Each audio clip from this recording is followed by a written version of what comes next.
அதனாலதான் பைபிள் சொல்லுது, அவர்கள் புருஷ சித்தத்தினாலோ, உங்களை தான் சொல்லுது, மாம்ச சித்தத்தினால பிறந்தவர்கள் அல்ல, அவர்கள் தேவனால் பிறந்தவர்கள்.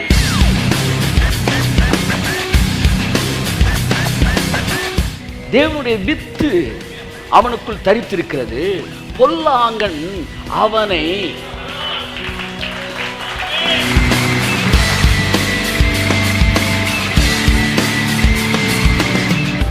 கடத்தல் பொருள் கடத்திக்கிட்டு வரவன் செக் போஸ்ட் எங்கடா இருக்குன்னு தேடி வர மாட்டான், வேற ரூட் எடுப்பான். அப்படிதான் பிசாசு, நீ இந்த ரூட்ல வரீனா, மேல போனவரான் 8வது தெருல வந்துகிட்டு இருக்கீங்கன்னா, அவன் வந்து உன்னை பார்த்தவன 6வது தெரு வழியா வெளியே போயிடலாம். அதுதான் ஃபேக்ட். இனி துஷ்டன் உன் வழியாய்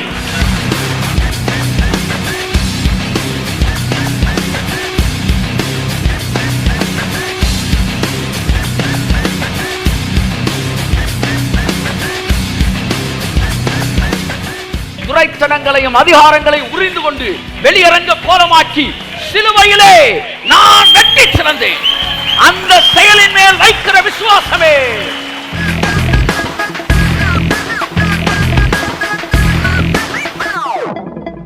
திறந்த மனதோடு தேவனுடைய வார்த்தையை தியானிப்போம். கர்த்தர் நம்மை ஆசீர்வதிப்பார். 2 கொரிந்தியர் 5ஆம் அதிகாரம் 17ஆம் வசனம். இப்படி இருக்க ஒருவன் கிறிஸ்துவுக்குள் இருந்தால் புது சிருஷ்டியாய் இருக்கிறான். புது சிருஷ்டியாய் இருக்கிறான். பழையவைகள் ஒளிந்து போயின. பழையவைகள் ஒளிந்து போயின. எல்லாம் புதிதாயின. எல்லாம் புதிதாயின. ஹல்லேலூயா. என் அன்புக்குரியவர்களே, நீங்கள் கர்த்தராகிய இயேசு கிறிஸ்துவை சொந்த இரட்சகராய் ஏற்றுக்கொண்டிருப்பீர்கள் என்றால் நீங்கள் கிறிஸ்துவுக்குள் இருக்கிறீர்கள். கவனிக்கிறீங்களா? நீங்கள் கிறிஸ்துவுக்குள் இருக்கிறீர்கள். இயேசுவை ஏற்றுக்கொண்ட ஒவ்வொருவனும் கிறிஸ்துவுக்குள் இருக்கிறான். அதாவது தன்னுடைய வெற்றியின் கீழ் இராதபடி கிறிஸ்து முடித்த வெற்றியின் கீழ் இருக்கிறபடினால் அவன் கிறிஸ்துவுக்குள் இருக்கிறான் என்று வேதம் சொல்கிறது. கண்மலையிலே ஒரு முயல் போய் வீடு கட்டுது. மகா ஞானம் உள்ளது 4 உண்டு. அதில் ஒன்று கண்மலைக்குள் தன் வீட்டை கட்டின புத்தியுள்ள ஒரு முயல், குழிமுயல். இந்த குழிமுயல் கண்மலைக்குள்ளே இருக்கிறது. அப்படித்தான் நீங்கள் நானும் கிறிஸ்துவுக்குள்ளே இருக்கிறோம். அவருடைய வெற்றிக்குள்ளாக இருக்கிறோம். நம்முடைய செயல்களின் கீழாக இல்லை, அவருடைய வெற்றியின் கீழாக, அவருக்குள்ளாக நாம் என்ன செய்கிறோம்? இருக்கிறோம். நீங்கள் அப்படி கிறிஸ்துவுக்குள்ளாக இருப்பீர்கள் என்றால் நீங்கள் என்னவாய் இருக்கிறீர்களா? சொல்லுங்களேன். புது சிருஷ்டியாக இருக்கிறீர்கள். பழையவைகள் சில வகைகள் மட்டும் ஒளிந்து போயினால, பழையவைகள் எல்லாம் ஒளிந்தன. ஏதோ சில விஷயம் புதுசாச்சுன்னு கிடையாது, எல்லாம் புதிதாய். ஆவி புதிதானது, ஆத்துமா புதிதானது, சரீரம் புதிதானது, குடும்பம் புதிதானது, ஊழியம் புதிதானது, மனைவியின் மனது, குடும்பம், பெற்றோர், உறவுகள், மகிழ்ச்சி அத்தனையும் இயேசு கிறிஸ்து நாமத்தில் புதிதாகிறது. என் அருமையான தேவனுடைய பிள்ளையே, உன் வாழ்க்கையின் அத்தனை பகுதியும் புதிதாக்குகிற தேவன் உன்னை கிறிஸ்துவுக்குள்ளாக நீ வந்தபடினால் சகலமும் புதிதாக்கப்பட்டிருக்கிறது என்று இயேசு கிறிஸ்துவின் நாமத்தில் நான் சொல்லுகிறேன். ஆமென். ஆகவே அன்புக்குரியவர்களே, நீங்கள் கிறிஸ்துவுக்குள் இருக்கும்போது you have become a modified version அப்படின்னு பைபிள் சொல்லலை. நீ வந்து சீர்திருத்தப்பட்ட ஒரு சிருஷ்டி கிடையாது. You are not an updated version. நீங்கள் வந்து மேம்படுத்தப்பட்ட ஒரு சிருஷ்டிப்பு இல்லை. You are completely a new creation. நீங்கள் முற்றிலுமாய் புதிதான ஒரு சிருஷ்டிப்பாய் இருக்கிறீர்கள். நான் கிறிஸ்துவுக்குள் இருக்கிறபடினால் ஆதாம்கிட்ட அப்டேட் ஆனவன் கிடையாது. நான் முற்றிலும் புதிதாய் சிருஷ்டிக்கப்பட்டவன். எல்லாரும் சொல்லுங்க, உங்கள் வலது கரத்தை உயர்த்தி. நான் கிறிஸ்துவுக்குள் இருக்கிறபடினால் ஆதாமிலிருந்து மாறுபட்டவன் அல்ல, ஆதாமில் இருந்து துண்டிக்கப்பட்டு முற்றிலும் புதிய சிருஷ்டியாய் இருக்கிறேன். ஆதாம் மண்ணிலிருந்து உருவாக்கப்பட்டான், நாமோ விண்ணிலிருந்து உருவாக்கப்பட்டிருக்கிறோம். இயேசு சொன்னார், நான் பூமிக்குரியவன் அல்ல, நான் வானத்துக்குரியவன் என்று. ஸோ வானத்துக்குரியவர் அவராய் இருக்கிறபடினால் நீங்கள் அவருக்குள் இருந்து பிறந்திருக்கிறீர்கள். வேதம் சொல்லுகிறது, பிதாவே நீர் எனக்கு தந்த பிள்ளைகளும். இயேசு சொல்றார், நீங்களாம் யாரு பிள்ளையா? ஏசப்பாவோட பிள்ளைகள். இயேசு கிறிஸ்து அப்பான்னு சொல்றதுல எந்த தப்புமே இல்லை. ஏன்னா அவர் உங்களை பிள்ளைன்னு சொல்லியிருக்கிறாரு. அவர் சொல்றாரு, நான் உலகத்துக்குரியவன் அல்ல, நான் இந்த பூமிக்குரியவன் அல்ல, பூமியின் தன்மை என்னிடத்தில் இல்லை அப்படின்னு இருக்கிறாரு. அப்ப அவருக்குள் இருந்து பிறந்த நீங்கள் அவரை போலவே இருக்கிறீர்கள். என் அன்புக்குரியவர்களே, அதனால தான் பைபிள் சொல்லுது, அவர்கள் புருஷ சித்தத்தினாலோ, உங்களை தான் சொல்லுது, மாம்ச சித்தத்தினால பிறந்தவர்கள் அல்ல, அவர்கள் தேவனால் பிறந்தவர்கள். ஆமென். அப்ப பூமிக்குரியவனாயிருந்து பிறக்கிறவன் பூமியின் தன்மையுடையவனாயிருந்து பூமிக்குரியவைகளே பேசுகிறான். அப்ப பூமிக்குரியவன் எப்படிப்பட்டவர்களோ அப்படியே பூமிக்குரியவர்களும் அப்படிப்பட்டவர்களாக இருக்கிறார்கள். ஆதாம் எப்படிப்பட்டவன்? பூமிக்குரியவன். அவனுடைய பிள்ளைகள் அப்படிப்பட்டவர்களாக இருக்கிறார்கள். நாங்கள் வானத்துக்குரியவர்கள்.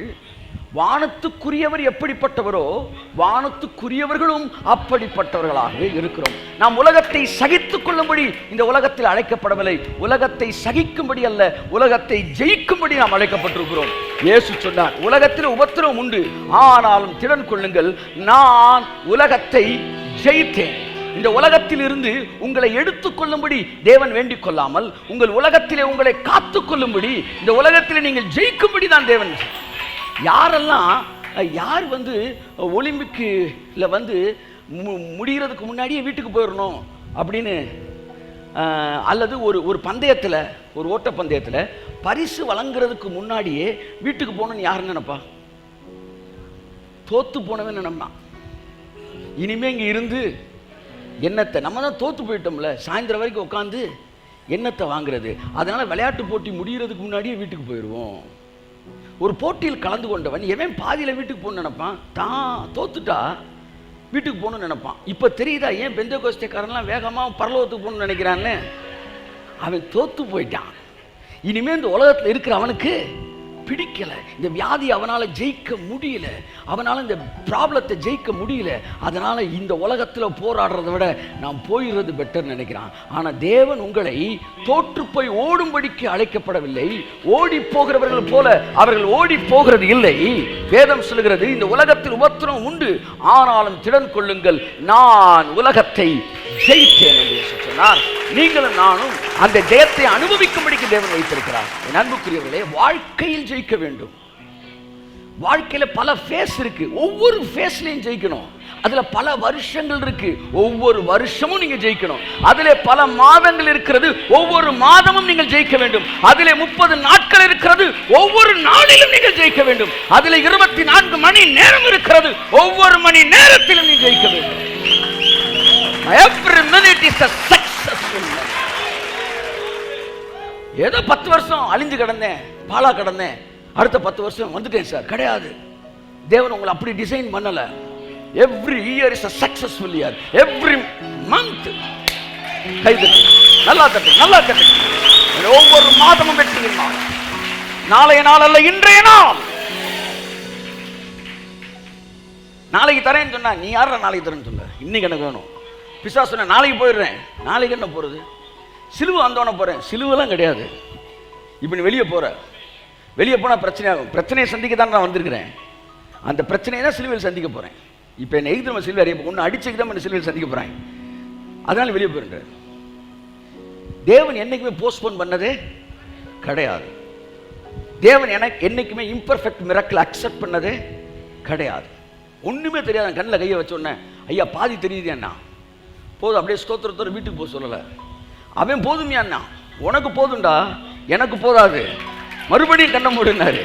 இது எதை காட்டுகிறது? தேவன் பாதியிலே திருப்தி அடைகிற தேவன் அல்ல. என்னுடைய வாழ்க்கையிலே பாதியில் அவர் திருப்தி அடைய மாட்டார். நன்மையான எந்த ஈவும் பூரணமான எந்த வரமும் எனக்காய் பரத்திலிருந்து உண்டாகி ஜோதிகளின் பிதாவினிடத்தில் இறங்கி வருகிறது. நான் இந்த உலகத்துக்குரியவன் அல்ல. பிரச்சனை என்னன்னா, இந்த செய்தியை நான் ஏன் எதுக்கு எடுக்கிறேன்னா, நீங்க எல்லாரும் ஒன்ன தெரிஞ்சுக்கணும். உங்க மனசுல எல்லாரும் ஒன்ன தெரிஞ்சுக்கணும். நான் இந்த உலகத்துக்குரியவன் அல்ல. So I need not follow the instruction of this world. Can you understand what I say? Amen. For example, நீங்க 10th ஸ்டாண்டர்ட் படிச்சுக்கிட்டு இருக்கீங்க.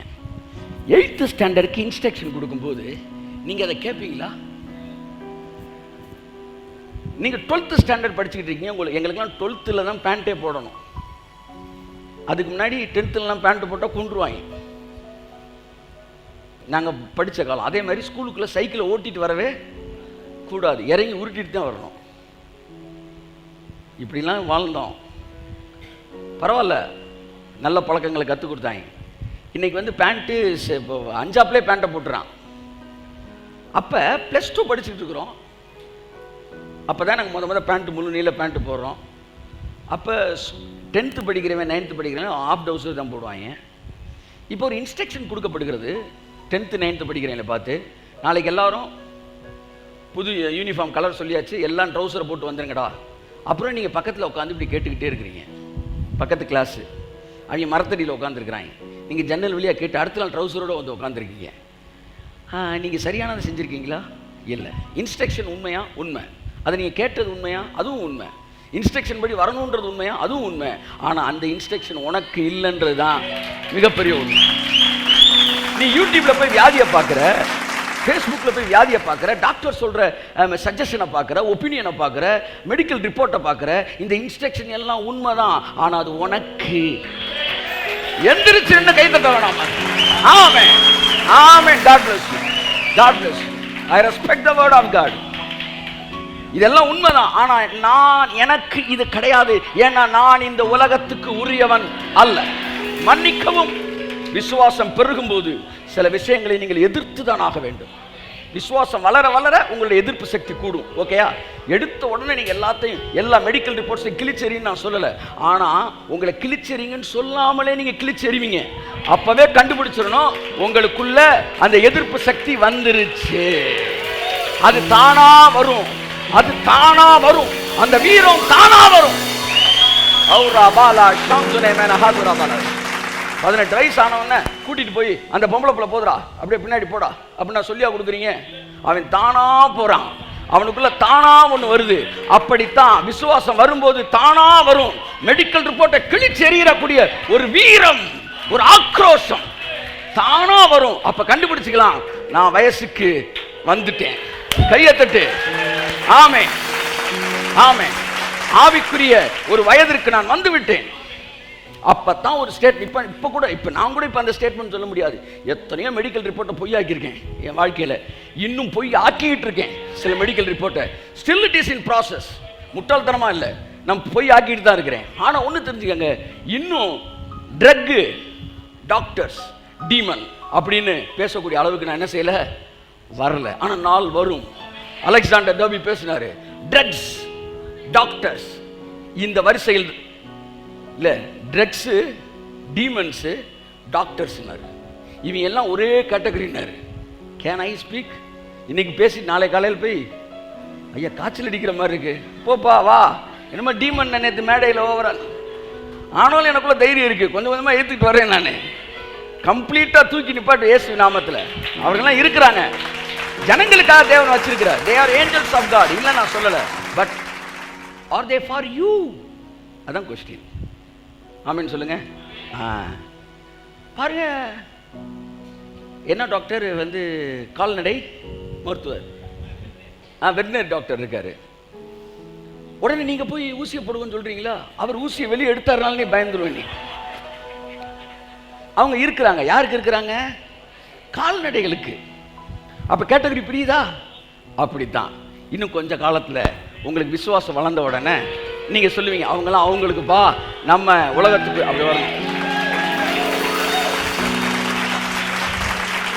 என் அன்புக்குரியவர்களே, இந்த செய்தியை நான் தொடர்ந்து எடுக்க விரும்புகிறேன். ஏனென்றால் 2 காரணங்கள் இருக்கிறது. ஒன்று, நீங்கள் இந்த உலகத்திற்கு உரியவர்கள் அல்ல என்கிற எண்ணம் உங்களுக்குள் ஆழமாய் பதிய வேண்டும். இந்த உலகத்துடைய ரா மெட்டீரியலை நான் உருவாக்கப்படலை என்பது ஆழமாய் பதிய வேண்டும். என் அன்புக்குரியவர்களே, ஒரு விஷயத்தை சொல்கிறேன். என் மகனே, அறிவை தரும் போதனைகளை விட்டு விலகச் செய்யும் வார்த்தைகளை கவனியாதே. அதான் ஒன்றை மட்டும் நான் கண்டுபிடிச்சிட்டேன். ஜனங்களோட ஸ்டாண்டர்ட் எதுனா, ஊழியக்காரன் என்ன ஸ்டாண்டர்டில் பேசுகிறானோ அதுதான் ஜனங்களோட ஸ்டாண்டர்ட். நான் வர்றதுக்கு முன்னாடி ஒரு 3 மெசேஜ் நான் கேட்குறேன். 3மே வேற வேற ஸ்டாண்டர்டில் இருக்குது. அப்போ அந்த ஜனங்கள் எந்த ஸ்டாண்டர்டில் இருப்பாங்க? அந்த ஸ்டாண்டர்டில் இருப்பாங்க. இப்போ நான் ஒரு ஸ்டாண்டர்டில் பேசிக்கிட்டு இருக்கும்போது, நான் போய் அந்த செய்தி கேட்கும்போது அது வேற ஒரு ஸ்டாண்டர்டில் இருக்கும்போது, இப்போ என்னுடைய மைண்ட் செட்டே அந்த ஸ்டாண்டர்டுக்கு அது கொண்டு வருது. அப்போ நான் ஒரு முடிவு எடுக்கிறேன், இனிமே என் ஸ்டாண்டர்டுக்கு குறைவான எந்த செய்தியையும் நான் கேட்க மாட்டேன். ஏனென்றால் அந்த செய்தி என்னுடைய திங்கிங் கெப்பாசிட்டியை, என்னுடைய இமேஜினேஷனை, என்னுடைய ஃபெய்த்தை அது கரப்ட் பண்ணுது. அதனால ஆண்டவரே, நான் என்ன ஸ்டாண்டர்ட் வேர்டை கேட்கிறேனோ அந்த ஸ்டாண்டர்டில் நான் வாழ போறேன். அதனால நான் ஒரு புது சிருஷ்டியாய் இருக்கிறேன். என் அன்புக்குரியவர்கள், நம்பர் 1 நீங்கள் அதை புரிந்து கொள்ள வேண்டும் என்பது. நம்பர் 2, எபேசியர் 2:2 படி நீங்கள் எல்லோரும் இசைந்த ஆத்துமக்களாய் ஒன்றையே நினைக்க வேண்டும் என்று பவுல் விரும்பினான். அதே நானும் விரும்புகிறேன்.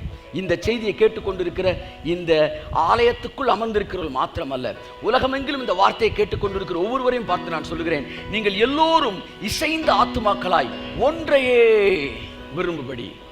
ஒன்றையே வாசிங்க. 2:2 பிலிப்பியர் 2:2. ஓகே, பிலிப்பியர் 2:2. நீங்கள் ஏக சிந்தையும் ஏக அன்பும் உள்ளவர்களாய் இருந்து இசைந்த ஆத்துமாக்களாய் ஒன்றையே சிந்தித்து என் சந்தோஷத்தை நிறைவாக்குங்கள். நீங்கள் எல்லோரும் ஏக சிந்தைனா ஒரே மாதிரி சிந்தையும் ஏக அன்புள்ளவர்களாயும் இருந்து இசைந்த ஆத்துமாக்களாய், எல்லாம் சொல்லுங்க ஹல்லேலூயா, எல்லாம் சொல்லுங்க, இசைந்த ஆத்துமாக்களாக ஒன்றையே சிந்தித்து. அப்ப நீங்க எல்லாரும் அப்படியே இப்போ 3 ஸ்ட்ரிங்கை அப்படி ப்ளே பண்ணால் ஒரு கார்டு வெளியே வருது. இந்த combination of 3 notes is a chord. 3 or 4 notes. இப்போ 3 நோட்டை டச் பண்ண இந்த 3 நோட்டு இசைந்து ஒரு ஒரு ஒரு கார்டாக வெளியே வருது. தப்பானதை பிடிச்சிங்கன்னா அது என்ன ஆயிடுது, கார்டு தப்பாகுது. அப்போ இசைந்த ஆத்துமாக்களாக நீங்கள் எல்லாரும் நோட்டை பிடிச்சோம்னா அப்படியே ஒரே கார்டாக வெளியே வரணும்.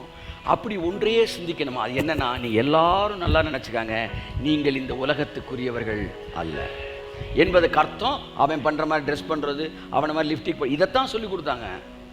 ஆனால் டோட்டல் என்னுடைய சிருஷ்டிப்பே வேற சிருஷ்டிப்புன்னு அவங்க சொல்லி தரலை. போன வட்டம் நம்ம பார்த்தோம், நீங்கள் இந்த உலகத்துக்குரியவர்களாக இருக்கிறபடினால் பிசாசு உங்களை தொட முடியாது. ஏனென்றால் டீலிங் யாருக்கும் தான், ஆதாமுக்கும் பிசாசுக்கும் தான். இவன் மண்ணாய் இருக்கிறான், மண்ணுக்கு திரும்புவான், நீ மண்ணை திம்பாயின்னு சொன்னாரு.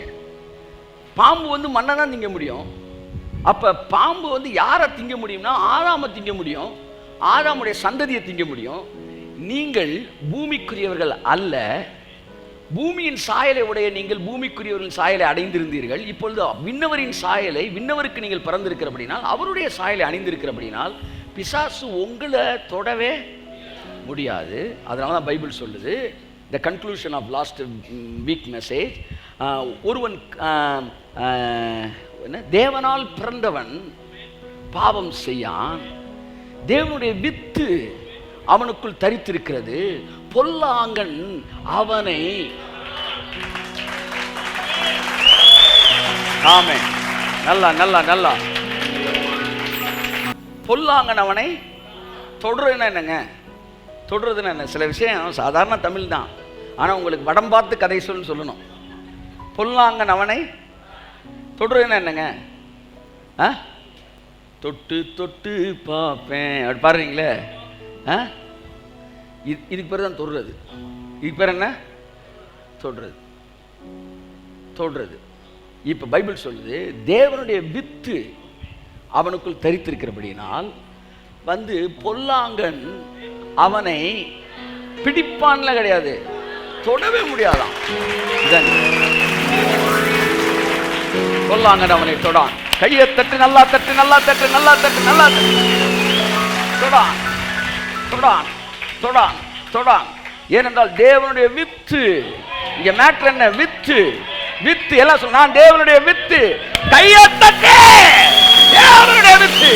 நான் தேவனுடைய வித்து, நான் தேவனுடைய வித்து, நான் God's product, God's seed.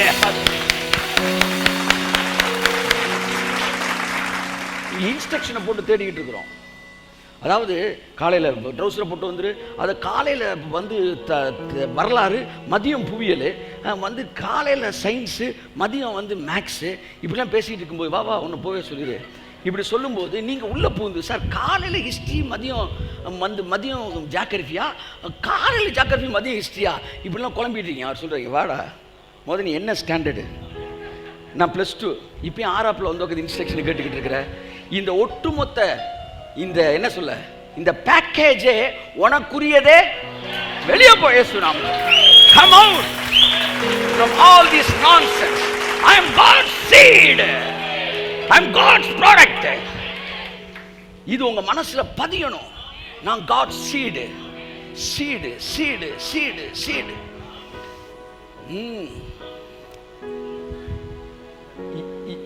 இதுதான் சிலுவையில் நடந்தது. அவரை ஏற்றுக்கொண்ட போது நீங்கள் மறுபடியும் புது சிருஷ்டியாய் மாறுகிறீர்கள். ஆமேன் சொல்லுவோம். ஆமேன். ஓகே தம்பி, எத்தனை சொன்னேன்? உங்களுக்கு சில எடுத்துக்காட்டில் சொன்னால், ஒரு ஸ்கூலில் ஒருத்தனை பார்க்க போயிருந்தேன். லைட்டாக உங்களுக்கு சொல்கிறேன், ஞாபகப்படுத்தேன். ரொம்ப நல்ல எக்ஸாம்பிள் அது. அந்த ஸ்கூலில் பார்க்க போயிருந்தப்ப நான் ஜீன்ஸ் பேண்ட்டு ஒயிட் ஷர்ட் போட்டிருந்தேன்றனால, அப்படி இருந்தனால அந்த ஸ்கூலில் இருக்கிற ஒரு வாத்தியார் டீச்சரு அவர் என்ன நினச்சிட்டாரு, நான் அந்த ஸ்கூல் ஸ்டூடெண்ட்டு நினச்சி வரிசை 50 பேரும் குண்டியில் டம்மு டம்மு டம்னு அடிச்சுட்டு இருந்தவர், அடுத்து நான் போனோன்னு என்னையும் அடிக்க பார்த்தாரு. நான் என்ன செஞ்சுட்டேன், கம்பை பிடிச்சிட்டேன். ஏன்டா லேட்டுன்னாரு. லேட்டு, சீக்கிரம் வந்தேன், இந்த காரியங்களுக்கெல்லாம் அப்பாற்பட்டு நிற்கிறேன். ஏன்னா நான் இந்த ஸ்கூலில் இருக்கிறவனே கிடையாது, நான் ஸ்கூல்லே படிக்காதவன், நான் இந்த ஸ்கூலே கிடையாது. என்கிட்ட கொண்டு வந்து 1:30க்கு தொடங்கு, 2 மணிக்கு வா, இந்த கதையெல்லாம் என்கிட்ட செட் ஆகவே ஆகாது. அப்போ நான் பிளாக் பண்ணேன். அதைத்தான் பைபிள் சொல்லுது, பிசாசுக்கு எதிர்த்து நில்லுங்கள், எதிர்த்து நில்லுங்கள், அவன் உங்களை விட்டு ஓடி போவான். ஏன்னா நீங்க இந்த உலகத்துக்குரியவன் கிடையாது. ராமசாமி, குப்புசாமி, கந்தசாமி அடிச்சுக்கிட்டே இருப்பான். அடிச்சுக்கிட்டே இருக்கும்போது அடுத்து ஜேம்ஸ் வந்து அப்படின்னு ஆறுகிட்ட அப்படி பிடிக்கணும். நீங்க எதிர்த்து இல்லைங்கள். ஏன்பா, நீ யாரு? உலகத்தின் அதிபதி. நான் உலகத்துக்குரியவனே இல்லை, முதல் நீ புரிஞ்சுக்க. அதனால நீ என்னை தொடவே பொல்லாங்கன் என்னை தொடான் இருக்கு. என்னை தொட்ட நீ செத்த. கர்த்தர் சொல்றார், உன்னை தொடுகிறவன் என் கண்ணின் மணியை தொடுகிறான். You are my seed. அவுரபாலா ஷஹுரபாலா தியன் தெரமேனே ரிபாலா துரனானா ஷந்துரபாலபா. ஆவியானவர் உங்களை நிரப்புவாராக. நான் தேவனுடைய வித்தா இருக்கிறேன். இது மாத்திரம் உங்கள் மனதில் பதிந்து விட்டால் போதும் அன்புக்குரியவர்களே, இந்த பூமியில நீங்கள் தேவனுக்கு சாட்சியை மாறுகிறீர்கள். அதனால தான் போன வட்டம் சில ஆதார வசனங்களை பார்த்தோம். ஏசாயா 52:1, விருத்த சேதனம் இல்லாதவனும் அசுத்தனும் இனி உன் வழியாய் வருவது இல்லை. கடத்தல் பொருள் கடத்திக்கிட்டு வரவன் செக் போஸ்ட் எங்கடா இருக்குன்னு தேடி வரமாட்டான், வேற ரூட் எடுப்பான். அப்படிதான் பிசாசு, நீ இந்த ரூட்ல வரீனா, மேலே போனவன் 8வது தெருவில் வந்துகிட்டு இருக்கீங்கன்னா அவன் வந்து உன்னை பார்த்தவன 6வது தெரு வழியா வெளியே போயிடுவான். அதுதான் ஃபேக்ட். இனி துஷ்டன் உன் வழியாய் எதுக்கு பஞ்சாயத்து? உங்க வழியிலே வரமாட்டான் சார். பக்கத்தை பார்த்து சொல்லுங்க. ரொம்ப சோகமா இருக்காதீங்க, நல்லா சப்புன்னு ஒன்று கொடுங்க. உங்க வழியிலே வரமாட்டான். என் இடுப்புல ஏறி உட்காந்துட்டான் சார், என் தோல்ல உட்காந்துட்டான் சார், தொடவே மாட்டான். இன்னும் அட்வான்ஸ் அப்புறம் தொடுறது இல்லை, உன் ஏரியாலே வரமாட்டான்.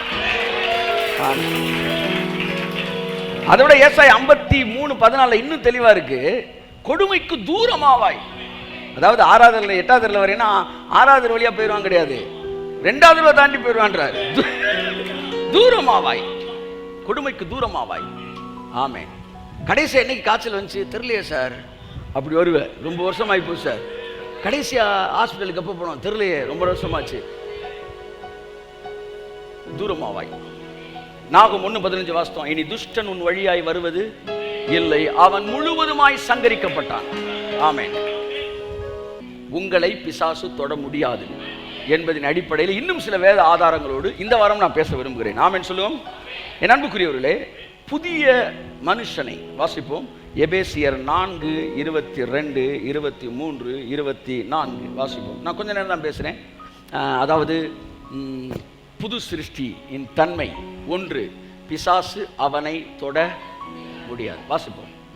அந்தபடி முந்தின நடக்கைக்குரிய மோசம் போக்கும் இச்சைகளாலே கெட்டு போகிற பழைய மனுஷனை நீங்கள் களைந்து போட்டு, ஆமென், உங்கள் உள்ளத்திலே புதிதான ஆவி உள்ளவர்களாகி. 3 வார்த்தை வருது. பழைய மனுஷன் ஒரு கோடு, அடுத்து உள்ளத்திலே புதிதான ஆவி 2வது கோடு. ஓகே, அடுத்து மெய்யான நீதியிலும் பரிசுத்தத்திலும் தேவனுடைய சாயலாக சிருஷ்டிக்கப்பட்ட புதிய மனுஷனை தரித்துக் கொள்ளுங்கள், தரித்துக் கொள்ளுங்கள். ஆமென். அப்ப 3 வார்த்தை வருது. என்னென்ன சொல்லுங்க? பழைய மனுஷன், அடுத்து சொல்லுங்களேன், புதிய ஆவி, புதிய மனுஷன். அப்ப உள்ளத்திலே புதிதான ஆவி வரும்போது நீங்கள் புதிய மனுஷனை தரித்துக் கொள்ளுகிறவர்களாய் மாறுகிறீர்கள். ஓகேயா? இந்த புதிய மனுஷனுடைய சாயல் என்னவா? பரிசுத்தத்திலும் நீதியிலும், வாசிங்க, மெய்யான நீதியிலும் பரிசுத்தத்திலும் தேவனுடைய சாயலாக. தேவனுடைய சாயல், பரிசுத்த, நீதி, இது ரெண்டுமே புதிய மனுஷனா இருக்க உங்க மேல இருக்கான். இப்ப நான் சொல்லவா, நீங்க புதிய மனுஷன்னா என்ன தெரியுமா அர்த்தம்? தேவனுடைய பெர்சன்டேஜ் ஆஃப் நீதி அப்படியே உங்க மேல இருக்கு. 100% of God's righteousness, it is on you, it is in you. உனக்குள்ள அந்த நீதி தான் இருக்கு. ஓ நீதியை பார்த்து அவன் பயப்படலைன்னா அதுக்கு என்ன அர்த்தம்னா, பிதாவே பார்த்து அவன் பயப்பட மாட்டான்னு அர்த்தம். நான் சொல்ற புரியுதா உங்களுக்கு? என் அன்புக்குரியவர்களே, அவருடைய நீதி அவருடைய பரிசுத்தம் ரெண்டுமே 100% இருக்கிறது தான் தேவசாயல். அவர் உங்களை பார்க்கும்போது அப்படியே ரிஃப்ளெக்ஷன் தெரியும். உங்களை அப்படி தான் பார்க்குறாரு. ஏய் என் சாயல் படுறா. அவர் சாயல்னா என்ன? அவர் நீதி. இப்போ உங்கள்கிட்ட அவர் நீதி இருக்கு. உங்கள்கிட்ட அவர் நீதி, அவர் பரிசுத்தம் இருக்கு. கை தட்டுங்க ஒரு அவருக்கு. அவருடைய பரிசுத்தம் எனக்குள்ளே இருக்கிறது. Whether you feel it or not, that is not at all a matter. You have the image and reflection of God. பரிசுத்தவான்கள் சீர்பொருந்த பண்ணப்படுகிறார்கள். அதான் நடந்துகிட்டு இருக்கு. நான் சொல்ற புரியுதா உங்களுக்கு? உங்களை சீர்பொருந்தி உங்களை பரிசுத்தவானாலும் ஆக்கல. புரியலன்னா நீங்க பைபிள் காலேஜ் வந்து விட்டுருங்க. இப்ப பழைய மனுஷன் புதிய மனுஷன். கொலோசியர் 3:10 கொலோசியர் 3:10 தன்னை சிருஷ்டித்தவருடைய சாயலுக்கு ஒப்பாய் பூரண அறிவடையும்படி. பூரண அறிவடையும்படி எல்லாம் சொல்லுங்க. சாயல்னா என்ன? பூரண அறிவு. நீங்க பிதாவோட சாயல் உங்களுக்கு வந்துருச்சு என்னன்னு அர்த்தம்? பிதாவுக்கு இருக்கிற அந்த பூரண அறிவு உங்களுக்குள்ள வருதுன்னு அர்த்தம். அப்ப நீங்க சாயலை பெற்றுக்கொள்வது எப்படி? பூரண அறிவை பெற்றுக்கொண்டதினால் சாயலை பெறவில்லையா பைபிள் சொல்லுது. சாயலை பெற்றுக்கொண்டதினால் உங்களுக்கு பூரண அறிவு வர ஆரம்பிக்கிறது.